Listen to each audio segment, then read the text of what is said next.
नमस्कार, मी संदीप चव्हाण आणि आपण पाहताय टॉप न्यूज मराठी. परळीतलं महादेव मुंडे प्रकरण आणि आता या प्रकरणाच्या निमित्तानं या ठिकाणी SIT प्रमुख म्हणून नियुक्ती झालेल्या IPS पंकज कुमावत यांनी आता तपास हाती घेतलाय. खरं तर त्यांनी आल्या आल्या पहिल्यांदा ज्या स्पॉटवर महादेव मुंडे यांची निर्घृण हत्या झाली होती त्या तहसील कार्यालयासमोरील पटांगणावर ते जाऊन आले, त्यांची टीम जाऊन आली. काही वेळ त्या ठिकाणी त्यांनी पाहणी केली आणि मग मात्र तपासाची चक्र फिरायला लागली. आता मूळ कारण त्यांना हेच शोधायचं आहे की मुळात या हत्येमागचं कारण काय आहे. कारण की रिझन एकदा कळालं तर ते कारण किंवा तो हेतू पूर्ण करण्यासाठी कुणी प्रयत्न केले असावेत याकडे सहजपणे वळता येतं. आता त्या दृष्टिकोनातून तपास सुरू झाला आणि मग त्यांनी या मुंडे कुटुंबियांशी संवाद साधण्याची सुरुवात केली. पण मला आता या ठिकाणी मी जे लाईव्ह करणार आहे या लाईव्ह मध्ये एक महत्त्वाचा मुद्दा मांडायचा आहे आणि तो मुद्दा आहे धनंजय मुंडेंविषयी.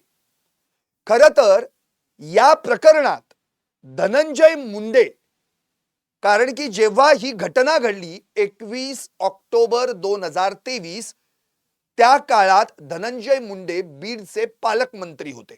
कृषी मंत्री होते ते महाराष्ट्राचे, पण बीडचे पालकमंत्री होते आणि 24 सप्टेंबर 2023 रोजी ते बीडचे पालकमंत्री झाले. हत्या झाली आहे 21 ऑक्टोबर 2023 ला. मग प्रश्न हा उठतो की या दरम्यान सतीश फड जे महादेव मुंडेंचे मेहुणे आहेत, म्हणजे ज्ञानेश्वरी मुंडेंचे भाऊ, यांनी तपास काही पुढे जाईना म्हणून त्यांनी धनंजय मुंडे यांची पालकमंत्री या नात्यानं गाठ घेतली, भेट घेतली आणि त्यांनी स्वतःहून सांगितलंय की ते त्यांचे कार्यकर्ते आहेत. त्यावेळी धनंजय मुंडेंनी या प्रकरणात स्वतःहून लक्ष घातलं होतं आणि त्यांनी थेट तत्कालीन म्हणजे त्या काळचे SP बीडचे पोलीस अधीक्षक नंदकुमार ठाकूर यांना स्वतःहून फोन केला होता. त्यावेळी काय घडलं होतं हे आणि मग पुढे हा तपास का थांबला हे यावर माझं लाईव्ह आहे, म्हणून माझं लाईव्हच आहे. मुंडेंनीही SPंना फोन केलेला, मग पुढे तपास का थांबवला गेला. अर्थात आता मी मगाशी जे सांगितलं त्यानुसार आपण खरं म्हणजे चर्चा करूयात. बीडचे पालकमंत्री धनंजय मुंडे होते. धनंजय मुंडेंचेच कार्यकर्ते म्हणजेच महादेव मुंडेंचे मेहुणे सतीश फड, त्यांनीच माध्यमांना प्रतिक्रिया देताना हे सांगितलंय. आणि या सगळ्या प्रकरणावर एक म्हणतो आपण त्याला हेलिकॉप्टर व्ह्यू करताना त्यांनी घटनाक्रम कसा त्या दिवशीचा होता, म्हणजे मुंडे कुटुंबाला पहिल्यांदा हे कसं कळालं की महादेव मुंडेंची हत्या झालीये, तेव्हापासून आपण येऊयात आणि मग आपण धनंजय मुंडे यांनी जो फोन केला होता तत्कालीन SP नंदकुमार ठाकूर, तेव्हा काय घडलं इथपर्यंत येतो. आता पहिल्यांदा मी तुम्हाला हे क्लिअर करतो की सतीश फड हे ज्ञानेश्वरी मुंडेंचे भाऊ, महादेव मुंडे हे त्यांचे दाजी, म्हणजेच ते महादेव मुंडेंचे मेहुणे. आता झालं असं, खून झाला 21 ऑक्टोबर 2023 आणि 22 तारीख उजाडली, म्हणजे 22 ऑक्टोबर 2023 या दिवशी सकाळी 7 वाजता परळी पोलीस स्टेशन मधील कॉन्स्टेबल भास्कर केंद्रे यांनी सतीश फड यांना फोन केला.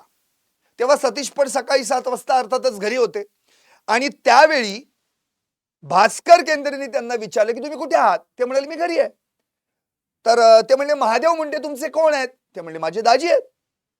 बर नाही, इथे एक डायरी झाली आणि इथे एक असा मर्डर झालेला आहे, भाऊजी घरी आहेत का तेवढं बघता का, चौकशी करता का, तुमचे दाजी घरी आहेत का तेवढी चौकशी करता का.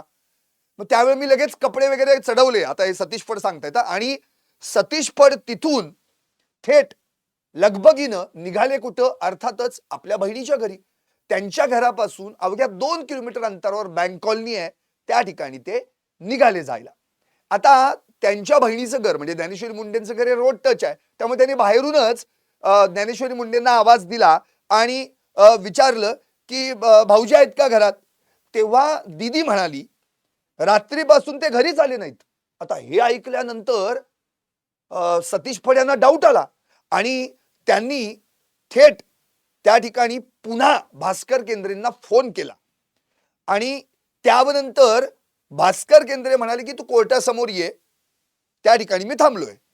मग आता त्या ठिकाणी दाजींचे भाऊ म्हणजेच महादेव मुंडेंचे जे भाऊ आहेत त्यांना या सतीश फड यांनी फोन केला, म्हणजे ज्ञानेश्वरी मुंडेंचे दीर, की बाबा असं असं झालेलं आहे, माझ्या कानावर असं असं आलेलं आहे, मला अशा अशा कॉन्स्टेबलनी फोन केलेला आहे, तर तू स्पॉटवर ये.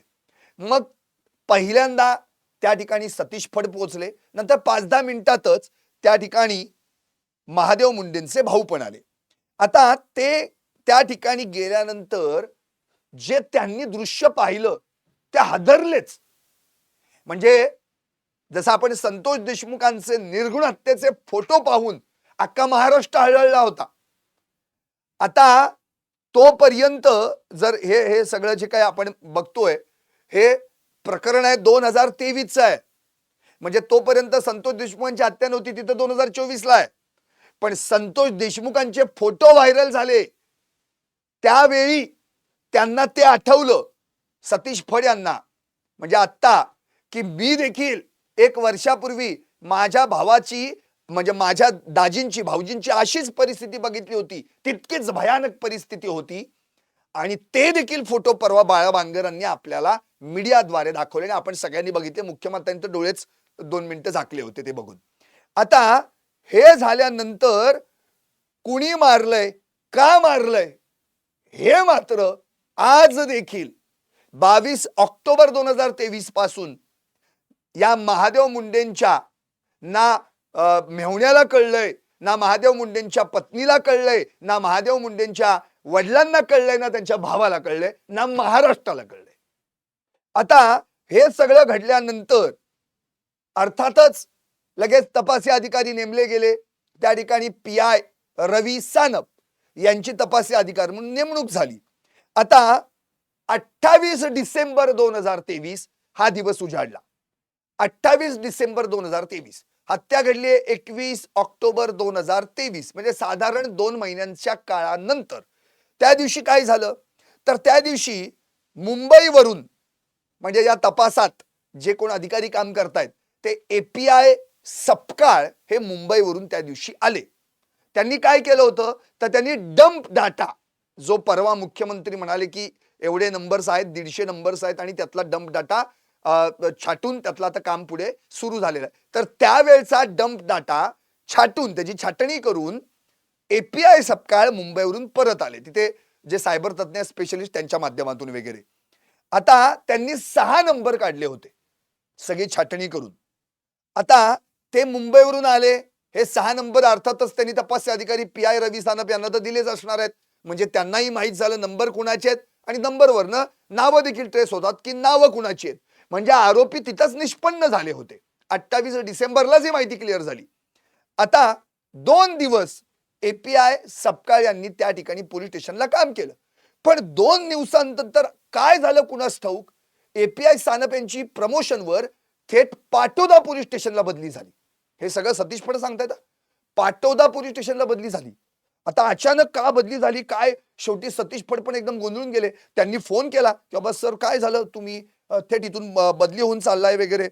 त्यांनी आधी DYSPना पण फोन केला वगैरे, पण मग नंतर या संदर्भामध्ये शेवटी त्यांना पर्याय नव्हता, त्यांना पोलीस स्टेशन बदलून मिळालं, त्यांना जावं लागलं.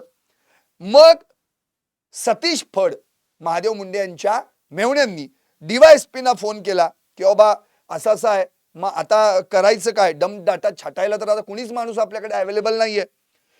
त्यावर PI सानप यांच्याशी देखील या संदर्भामध्ये बोलणं झालं होतं सतीश फड यांचं. तर त्यावेळी डंप डाटा छाटायला माणूस नाही असं म्हटल्यानंतर DYSP यांनी म्हटलं की मग कोण आहे तिथं. मग सतीश फड यांनीच आपल्या बिचाऱ्यांनी माहिती काढली होती, तर त्या ठिकाणी हरगावकर नावाचे एक कॉन्स्टेबल आहेत, त्यांना जरा कॉम्प्युटर मधलं कळतं, त्यामुळं त्यांनी त्यांचं नाव सुचवलं. मग DYSP कडून सतीश फड यांनीच या हरगावकरांची ऑर्डर काढली त्या डम डाटाच्या काम करण्यासाठी, आणि हरगावकर यांनी देखील 6 नंबर काढले. पण त्यांनी देखील हे नंबर सतीश फड यांना सांगितले नाहीत, नावही सांगितले नाहीत.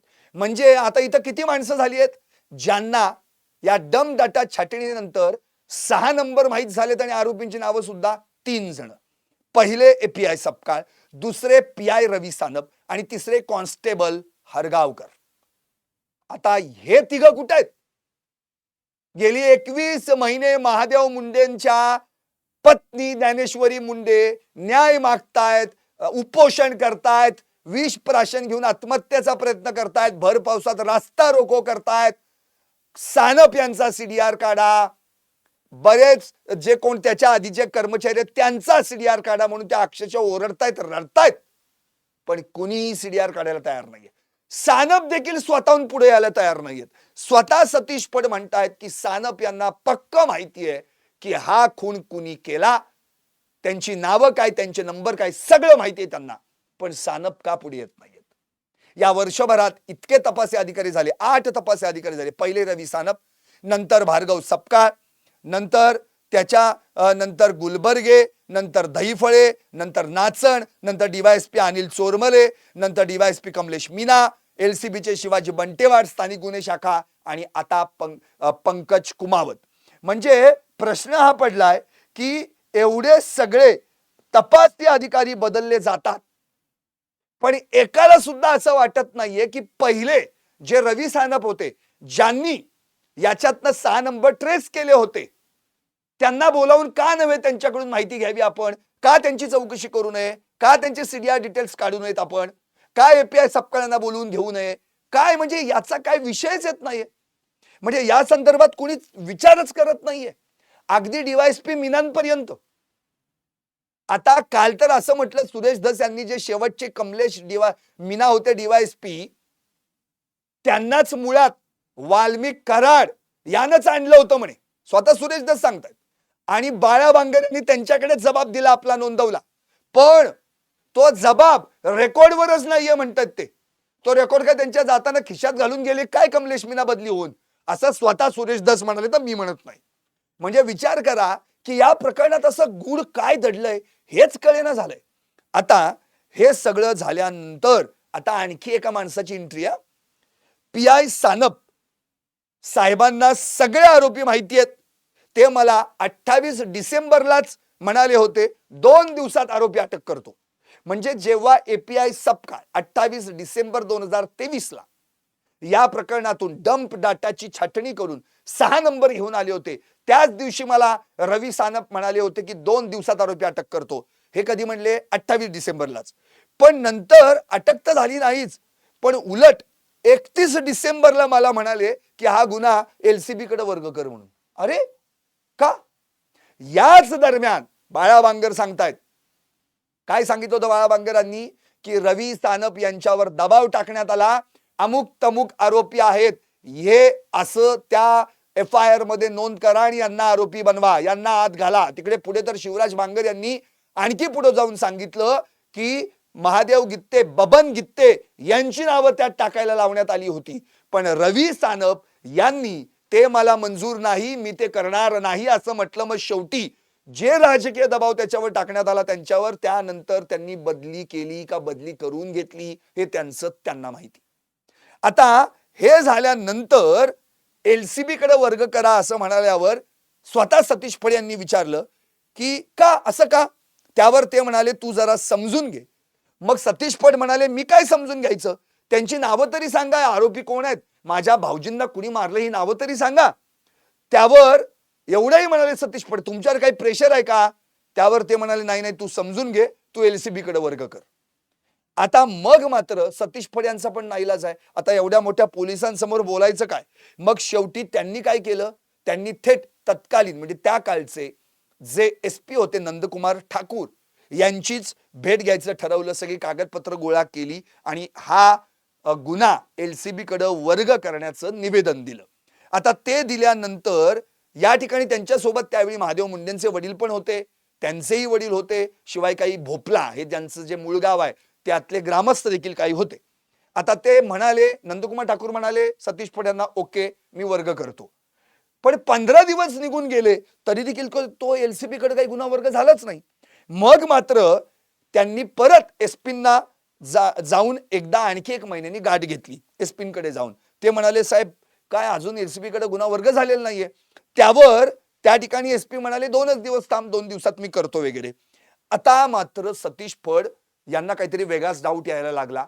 एकतर आधीच रवी सानप म्हणाले एलसीबी कडे वर्ग कर, नंतर हे नंदकुमार ठाकूर म्हणतायत एलसीबी कडे वर्ग करतो पण वर्ग करत नाहीयेत. त्यामुळे या प्रकरणात नेमकं चाललंय तरी काय. शेवटी त्यांना आठवलं की आता आपण पालकमंत्र्यांकडे जायला पाहिजे आणि इथं धनंजय मुंडे ओपन होत आहेत. आता धनंजय मुंडे त्यावेळी पालकमंत्री होते, सतीश फड त्यांचेच कार्यकर्ते, त्यांनीच सांगितलेलं आहे. ते धनंजय मुंडेंकडे गेले आणि त्यांनी हा सगळा घडलेला प्रकार सांगितला. त्यावर त्यांच्या समोर सतीश फड सांगतायत धनंजय मुंडे यांनी फोन केला. कुणाला? एसपी नंदकुमार ठाकूर यांना. आणि काय म्हणाले धनंजय मुंडे ते मी स्पष्टपणे सांगतो इथं. ते असं म्हणाले की या ठिकाणी धनंजय मुंडेंनी एसपींना काय सांगितलं, अरे तुला माझा तपास करायचा आहे का नाही? म्हणजेच काय, माझा म्हणजे माझ्या माणसाचा, तो त्यांचा कार्यकर्ता आहे म्हणून. माझ्या घरातली माणसं आहेत ती. तुला कितीदा सांगितलं तपास झाला पाहिजे म्हणून. त्यावर अर्थातच एसपींचं उत्तर हो हो वगैरे सगळं झालं. म्हणजे इथे धनंजय मुंडेंची एंट्री या प्रकरणात. त्यांनी स्वतःहून लक्ष घातलं होतं महादेव मुंडेंच्या हत्येचा तपास होण्यासाठी. त्यांनी थेट एसपींना फोन लावला होता. शिवाय महादेव मुंडे म्हणजेच ही माझ्या घरची माणसं आहेत असं त्यांनी म्हटलं होतं. एवढं ऐकून सुद्धा, एवढं सांगून सुद्धा पुढं हा तपास का थांबवला गेला? कारण याच्यानंतर आपल्याला जे ऐकायला मिळालं ज्ञानेश्वरी मुंडेंकडून ते वेगळंच आहे. काय ऐकायला मिळालं? त्यांना एक कॉन्स्टेबल गोविंद एलमाटे, ते देखील परळीतलेच, त्यांनी त्या वेळचे नाचण म्हणून पीआय आहेत आणि डीवायएसपी अनिल चोरमले यांच्या देखत सांगितलं होतं की बंगल्यावरून फोन आला आणि तपास थांबवला गेला. आता गोविंद एलमाटेंनी जे ज्ञानेश्वरी मुंडेंना सांगितलं बंगल्यावरून फोन आला आणि तपास थांबवला गेला हे वेगळं, आणि धनंजय मुंडेंनी एसपींना फोन करून सांगितलेलं त्यावेळच्या नंदकुमार ठाकूर यांना काय की हा माझ्या घरचा माणूस आहे, माझ्या घरची माणसं आहेत, काय तपास करत नाही तुम्ही? अर्थात त्यावेळी एसपी होते नंदकुमार ठाकूर. आणि ज्ञानेश्वरी मुंडेंना जेव्हा गोविंद एलमाटेंनी असं सांगितलं होतं बंगल्यावरून फोन आणि तपास थांबला, त्यावेळी एसपी होते नवनीत कावत. आता या दरम्यान एक एसपी होऊन गेले अविनाश बारगळ.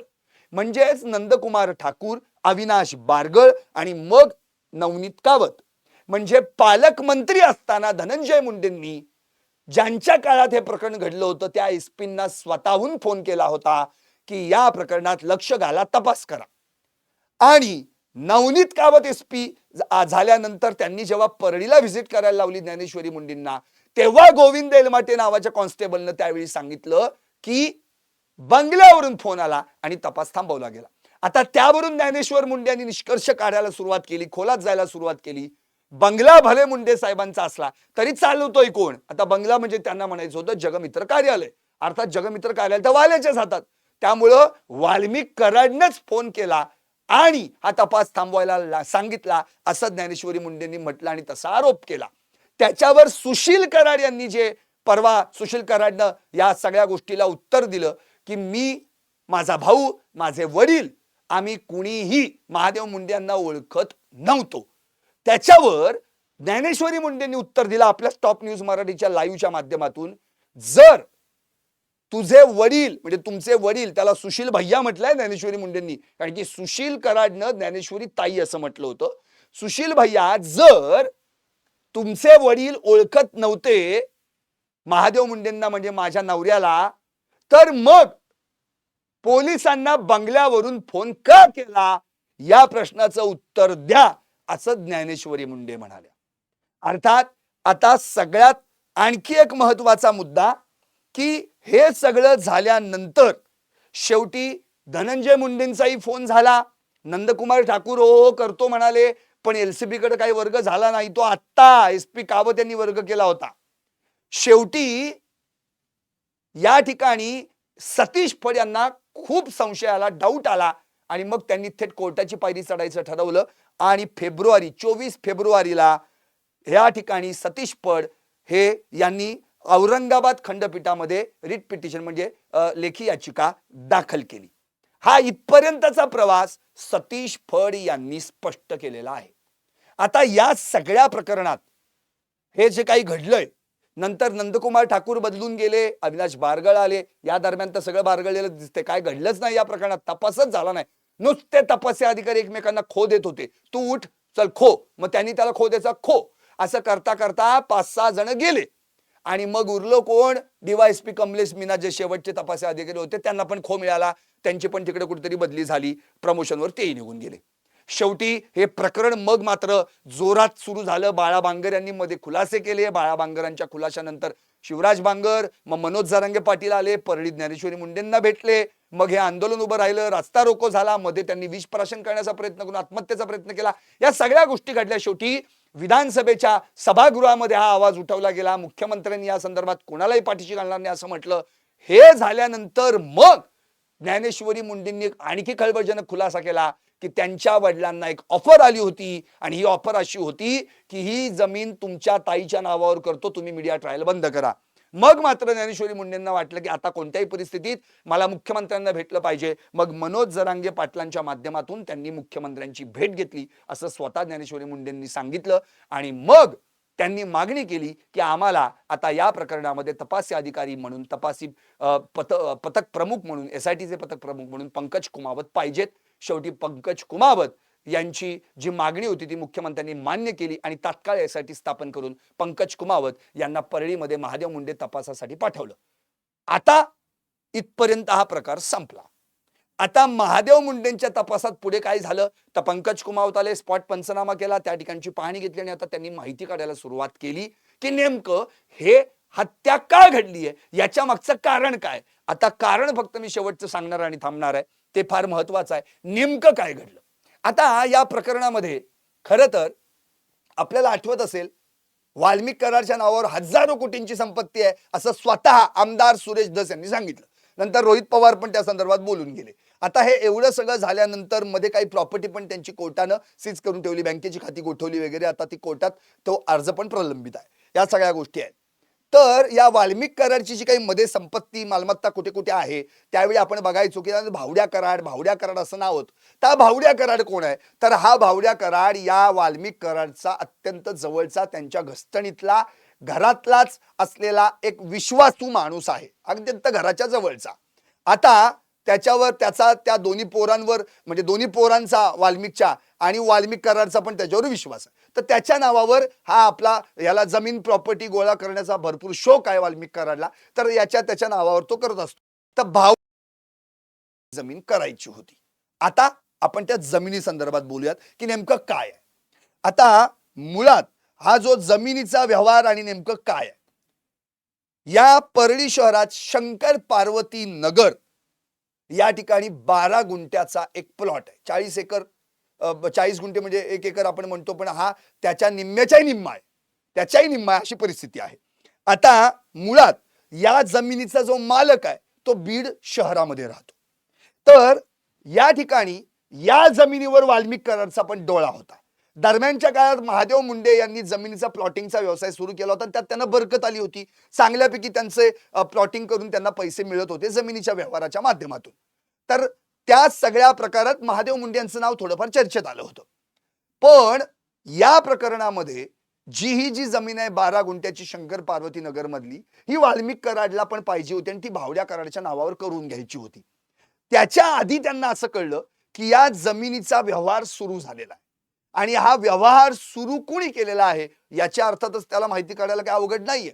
इकडे काय घडलं होतं तर मुळातच महादेव मुंडे यानं या जमिनीसाठी त्या जमीन मालकाला 1250 रुपये स्क्वेअर फूट या भावानं जमीन मागितली होती आणि वाल्मिक कराड किती भावानं मागत होता, ती 800 रुपये स्क्वेअर फूट या भावानं, म्हणजे साधारण 225 रुपये स्क्वेअर फूट जास्त भावानं महादेव मुंडे ही जमीन खरेदी करत होता. अर्थात कोणताही जमीन मालक ज्याला जास्त भावानं पैसा स्क्वेअर फूट जमीन पैसा मिळत असेल तोच विचार करणार. आणि या प्रकरणामध्ये महादेव मुंडेंनी त्या मालकाला 10 लाख रुपये सुद्धा दिले होते ऍडव्हान्स म्हणून. आता त्याची इसार पावती व्हायची होती, ज्याला आपण इसार पत्र म्हणतो. 25 ऑक्टोबरला म्हणजे महादेव मुंडेंची हत्या झाली 21 ऑक्टोबरला, पुढच्या 4च दिवसांनी या जमिनीचा व्यवहार देखील होणार होता 25 ऑक्टोबर 2023ला. आता त्या दिवशी त्या व्यवहार जो होणार होता त्या दिवशी रजिस्ट्री होणार होती, जमीन नावावर होणार होती आणि इसार पत्र म्हणून तो 50 लाख रुपये देखील महादेव मुंडे त्यांना देणार होते. म्हणजे आधी 10 दिलेले आणि आता हे 50 किंवा 40 काय असं. एकूण हा जमिनीचा व्यवहार होता 2.25 कोटींचा पूर्ण व्यवहार होता, 2.25 कोटींचा. आता ही सगळी माहिती वाल्मिक कराडला अर्थातच मिळालेली आहे, कारण की त्याच्या आधीचे सगळे प्लॉटिंगचे जमिनीचे व्यवहार, त्यामुळे त्याला प्रत्येक रजिस्ट्री, प्रशासनातली माणसं, त्याची अधिकारी सगळे ओळखीचे होते. मग कोण कुठली जमीन घेते, कोण कुणाच्या नावावर करते, सगळं त्याला कळत होतं. या दरम्यान मग महादेव मुंडे आणि वाल्मिक कराड, त्या भावड्या कराड यांच्यात काही ना काहीतरी वाद व्हायला सुरुवात झाली. आता खरं तर महादेव मुंडे एक्स्ट्रा भावानं 250 रुपये एक्स्ट्रा स्क्वेअर फूट भावानं मागत होते आणि वाल्मिक कराड ती 800 रुपयात पदरात पाडून घ्यायला बघत होता. पण याच व्यवहाराच्या वादातून हा सगळा प्रकार घडला. शेवटी 21 ऑक्टोबरला त्यांनी आपली पोरं ट्युशन मधून आणली, घरी सोडली, पिगमी गोळा केली आणि बाहेर काही त्याच्या कामासाठी ते गेले होते. त्याच दरम्यान त्यांना गाठण्यात आलं आणि तहसील कार्यालयासमोर पटांगणात त्यांची निर्घृण हत्या करण्यात आली. हत्या कशी केली आपण पाहिलेली आहे, फोटो बघितलेत आपण. अक्षरशः इथे इतक्या तीक्ष्ण हत्यारांनी पार नरड्याचं मांस काढले गेले. अगदी 0.5 mm 3 mm इथपर्यंत त्यात अक्षरशः त्या जखमा आहेत. आणि त्यांना पहिल्यांदा पायावर मारण्यात आलं आणि मग ते होलपडले. अर्थात तिथं ते पडल्यानंतर मग ते अर्थातच कुणी आपल्यावर हल्ला झाल्यानंतर ओरडणार, मदत मागणार. ते ओरडायला लागल्यानंतर त्यांच्यावर वार होणार तितक्यात तो त्यांनी चुकवायचा प्रयत्न केला आणि तो वार कानातून मग मानेत आरपार गेला. अक्षरशः इतकी भयानक हत्या त्यांची झाली. शेवटी गळ्यावर वार करण्यात आला, कारण की त्यांची किंचाळ्या थांबत नव्हत्या. नंतर बाळा बांगरांनी असा खुलासा केला की त्यांच्या नरड्याच्या मांसाचा तुकडा देखील काढण्यात आला. तो त्या गोट्या गित्तेनं पिशवीत भरून, ती पिशवी खिशात भरून अख्ख्या गावभर बोंबलत फिरत होता. इतकंच नव्हे तर बाळा बांगरांनी एवढं पण सांगितलंय की हा वाल्मिक कराड हे सांगत होता, गावभर सांगत होता की मी आणि माझ्या मुलांनी महादेव मुंडेंची कशी हत्या केली वगैरे. या सगळ्या गोष्टी बाळा बांगरांनी सांगितल्या. तिकडे बाळा बांगरांचा जबाब 5 जुलैला झाला. 5 जुलै, 5 ऑगस्ट, 1 महिना झाला तरी देखील त्या जबाबावर काही कारवाई झालेली नाहीये. आता पंकज कुमावत यांची एंट्री झालेली आहे. आता पंकज कुमावत यांनी महादेव मुंडे यांचे वडील दत्तात्रय मुंडे आणि त्यांचे भाऊ बंधू यांची माहिती घेतली, यांच्याकडून या सगळ्या प्रकरणाची माहिती समजून घेतली आहे. आणि आता मात्र या प्रकरणात पुढे काय होणार हे बघणं अतिशय महत्वाचं आहे. याचाच अर्थ खरं तर आतापर्यंत जी काही सगळी आत्ताची जी माहिती आपल्याकडे आलेली आहे त्यानुसार याच्यात आता शेवटचे काही प्रश्न उरतात ते महत्वाचे. मग 2023 मध्ये धनंजय मुंडेंनी जर या प्रकरणात लक्ष घातलं होतं, माझ्या घरची माणसं आहेत असं म्हणून तुला माझा तपास करायचा नाही का, हा तपास लवकरात लवकर करावा असं जर म्हटलं होतं, तर अचानक असं पुढे काय झालं की धनंजय मुंडेंनी अंगच काढून घेतलं. या प्रकरणात पुढे धनंजय मुंडे यायलाच मागत नाहीयेत. खरं तर या प्रकरणामध्ये असं काय घडलंय की धनंजय मुंडेंनी नंदकुमार ठाकूरांना फोन केलाय तपास करायला पाहिजे म्हणून, आणि नंतर मात्र ते या प्रकरणावर बोलतच नाहीत, एकदम मौन बाळगले. कारण की आतापर्यंत कितीतरी नेते, सामाजिक कार्यकर्ते ज्ञानेश्वरी मुंडे यांना भेटून गेले. धनंजय मुंडे यांच्या कार्यालयापासून घर अगदी 400 मीटर अंतरावर आहे. मग धनंजय मुंडे तुमचे कार्यकर्ते ज्ञानेश्वरी मुंडेंचे भाऊ सतीश फड, मग आपल्या कार्यकर्त्याच्या बहिणीच्या नवऱ्याची हत्या झाली आहे तरी देखील तुम्ही त्यांच्या घरी सांत्वनासाठी गेला नाहीत. तुम्ही ज्ञानेश्वरी मुंडेंना भेटावंसं तुम्हाला वाटलं नाही.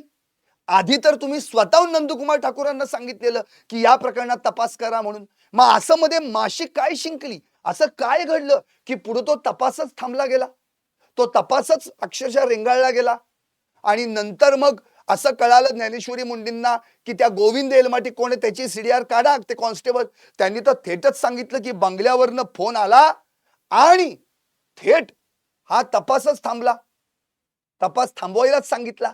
इतकंच नव्हे तर तिथे जे नाचण होते, पी-आय नाचण, ते तर म्हणाले की आता कलम बदलले तर तपासच होऊ शकत नाही.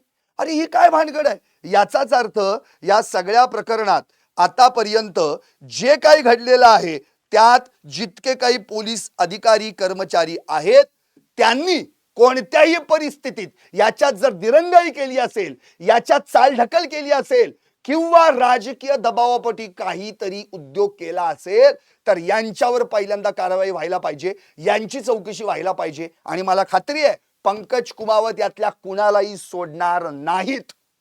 खरं तर कालच आपण याच्यावर लाईव्ह केलं होतं. सर्वसामान्य माणसांसाठी त्यांनी त्यांचा व्हॉट्सअप नंबर डिक्लेअर केलाय 9990782431. या नंबरवर महादेव मुंडे यांच्या बाबतीत काहीही माहिती असेल तर बिनधास्तपणे फोन करा, माहिती द्या. तुमचं नाव गोपनीय ठेवण्यात येईल, शिवाय तुम्हाला त्या बदल्यात योग्य ते बक्षीस देखील देण्यात येईल. आता पंकज कुमावत यांनी आपली माहिती काढण्याची त्यांची जी टेक्निक आहे, ट्रिक आहे, ती वापरलेली आहे. पहिलंच त्यांनी थेट एक जाळं टाकलंय आणि आता या माध्यमात बघूयात या जाळ्यात या किती जण गळाला लागतायत आणि मग कळायला लागेल की या प्रकरणाचा मास्टर माइंड, या प्रकरणाचा खरा सूत्रधार कोण आहे. फक्त मला एकच तेवढी शंका आहे, धनंजय मुंडेंनी एवढं इनिशिएटिव्ह घेऊन सुद्धा, धनंजय मुंडेंनी स्वतःहून तपास करायला सांगून सुद्धा अचानक असं काय झालं की पुढे 1-1.5 वर्षात या तपासात प्रगतीच झाली नाही आणि धनंजय मुंडेंनीही याच्यातून अंग काढून घेतलं. आता याची उत्तरं धनंजय मुंडेंकडेच असतील. काय करणार? पाहत राहा टॉप न्यूज मराठी, आपला महाराष्ट्र, आपली बातमी.